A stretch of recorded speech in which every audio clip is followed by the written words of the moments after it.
नमस्कार दोस्तों, पितृपक्ष चालू हो चुका है, लेकिन पितृपक्ष में पालन किसे करना है ये भी जान लें।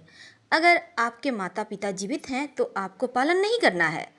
अगर आपके माता पिता नहीं हैं या फिर आपके मान लीजिए दादा दादी नहीं हैं तो आपके माता पिता पालन करेंगे, लेकिन आपको नहीं करना है। ये बात ध्यान रखें, जिनके पितृ मतलब पिता नहीं होते हैं या माता नहीं होती हैं उनको पालन करना चाहिए। और अगर आपने गया में पिंडदान दे दिया है तो फिर पालन करने का विधान नहीं है, क्योंकि पितृदेव स्वर्गलोक की ओर प्रस्थान कर चुके होते हैं। तो दोस्तों, हमने कहा कुछ चीज़ें हैं जिसे नहीं खानी चाहिए इस पितृपक्ष के दौरान। और श्राद्ध पक्ष, इसमें खाना का सबसे ज़्यादा महत्व होता है और पितरों की आत्मा की शांति के लिए पूजा पाठ तो किया ही जाता है। और साथ ही इन 15 दिनों में आप लहसुन प्याज का सेवन नहीं कीजिएगा। और जैसे सात्विक भोजन ही घर में बनना चाहिए और उसमें नॉनवेज अल्कोहल का तो बिल्कुल भी सेवन नहीं करना है। उड़द की दाल नहीं खानी चाहिए इस समय, और बासी भोजन नहीं खाइएगा, क्योंकि पितृपक्ष में बासी भोजन करने से स्वास्थ्य समस्या भी होती है और स्वास्थ्य की दृष्टि से ये हानिकारक है। चना और चना का सत्तू नहीं खाना है पितृपक्ष के दौरान। और मूली, कद्दू जिसे लौकी कहते हैं, खीरा, ये भी श्राद्ध पक्ष के दौरान खाने पर मनाही है हमारे शास्त्रों में। काला नमक का इसमें सेवन नहीं किया जाता है और आप सादा नमक खा सकते हैं। मसूर की दाल तो बिल्कुल भी नहीं खाना चाहिए। और अगर आपका सब कुछ अमावस्या के दिन आप ब्राह्मणों को या गरीब व्यक्तियों को खाना खिलाने के बाद कुछ भी खाइए, कोई दिक्कत नहीं है, लेकिन इस समय इन चीज़ों से परहेज कीजिएगा।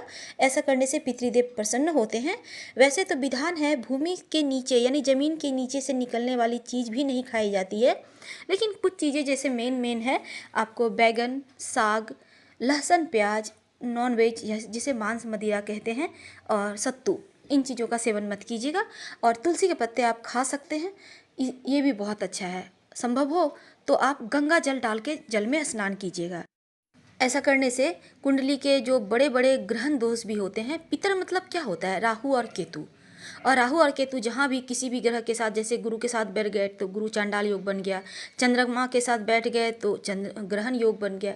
तो राहु चंद्रमा, राहु सूर्य, गुरु राहु, ये सब बुरे दोष होते हैं। इनको समाप्त करने के लिए आप पूरे पितृपक्ष में कभी भी अगर संभव हो तो किसी पवित्र नदी में नहा लीजिएगा, या फिर अपने घर में ही जल में गंगा जल थोड़ा सा डालकर नहाइए। इससे भी दोष समाप्त होते हैं। और पितृपक्ष के दौरान ही अपने हाथों से पीपल का पौधा कहीं भी सार्वजनिक स्थान पे लगवा दीजिए या खुद लगाइए।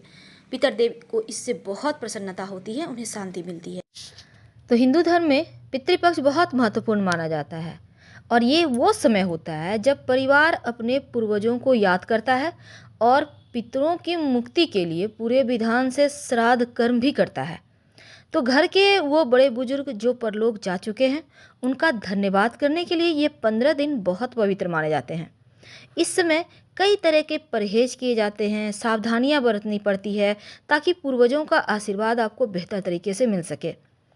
अब पितृपक्ष में खान पान का भी विशेष महत्व होता है ताकि पूर्वजों की आत्मा को शांति मिल सके और उनके लिए उस शांति को प्राप्त करने के लिए ब्राह्मणों को भोजन कराया जाता है। यहाँ तक कि गाय, कौवा, कुत्ता और चींटियों के निमित्त भी भोजन निकाला जाता है, जैसा कि अभी भी हमने आपको बताया। अगर हम शास्त्रों की माने तो कुछ ऐसी चीज़ें हैं जिनका सेवन पितृपक्ष में नहीं करना चाहिए। तो चलिए जानते हैं विस्तार से कि पितृपक्ष में क्या नहीं खाना चाहिए। अगर हम सबसे पहले लाते हैं गाय का दूध। पितृपक्ष में अगर आप पालन कर रहे हैं, अगर आप के घर में माता पिता नहीं है, आप पालन कर रहे हैं, तो गाय का दूध मत पीजिएगा। खास तौर पर वो गाय जिसने हाल ही में बच्चे को जन्म दिया है, क्योंकि उसके दूध से विशेष रूप से आपको बचना है। आप पैकेट वाला दूध तो यूज कर सकते हैं, पर ज़रा संभल के। अब बासी भोजन, माना जाता है कि बासी भोजन पितृपक्ष में नहीं खाना चाहिए और ना ही आटे को गूंथ कर आप 2 घंटा 3 घंटा फ्रिज में रख दिए, ऐसा मत कीजिएगा। क्योंकि श्राद्ध के लिए तर्पण किया जाता है और प्रार्थना की जाती है कि पूर्वज इसे स्वीकार करें। 15 दिन के अंतराल में आप ताज़ा भोजन ही करें। इन 15 दिनों में संभव हो तो फ्रिज में रखे खाना खाने से भी बचें, क्योंकि आपके भोजन का संबंध सीधे तौर से आपके पूर्वजों से होता है। आप जो खाते हैं, आप जो उनके लिए निकालते हैं, उसी को खाकर पितृ तृप्त होते हैं। चना और चने से बनी हुई चीज़ें, चना यानी कि जो ब्राउन वाला चना होता है, तो श्राद्ध कर्म अगर आप कर रहे हैं, 15 दिनों का मान रख रहे हैं, तो चने का सेवन नहीं करना चाहिए। चने से तैयार जैसे सत्तू है या चने का भूजा है वगैरह आपको नहीं खाना है। चना किसी भी हाल में आप ना खाएं तो उत्तम रहेगा आपके लिए। और जैसे कि खाने में साग, साग कोई भी साग हो, आपको साग नहीं खाना, मूली नहीं खाना, लौकी उसको भी नहीं खाना है, और खीरा का भी सेवन आप मत कीजिएगा। तो खासकर सरसों का साग नहीं खाना है आपको। श्राद्ध में सरसों का साग खाने की मनाही होती है, ना ही खाइए ना ही दूसरों को खाने दीजिए घर में, इस बात का ध्यान रखना है। मसूर की दाल, देखिए पितृपक्ष में मूंग और उड़द की दाल का इस्तेमाल किया जा सकता है। याद रखिए, मूंग और काली उड़द का दाल। तो 15 दिनों तक आप मसूर की दाल मत खाइएगा। साथ ही जब आप खाना बनाते हैं तो कुछ खास बात का ध्यान रखिए। अगर आप खीर बनाते हैं तो आप गाय के दूध से ही बनाएंगे। गाय का जो आप इस्तेमाल कर रहे हैं जिस दूध का, तो इस बात का ध्यान रखिए कि उसका बच्चा, गाय के जो बच्चा है वो बड़ा हो चुका हो। बहुत छोटा बच्चे का, गाय जिसका छोटा बच्चा है उसका दूध इस्तेमाल ना करें। भोजन बनाने के लिए आप सेंधा नमक का प्रयोग करेंगी, सादा नमक यूज़ मत कीजिएगा।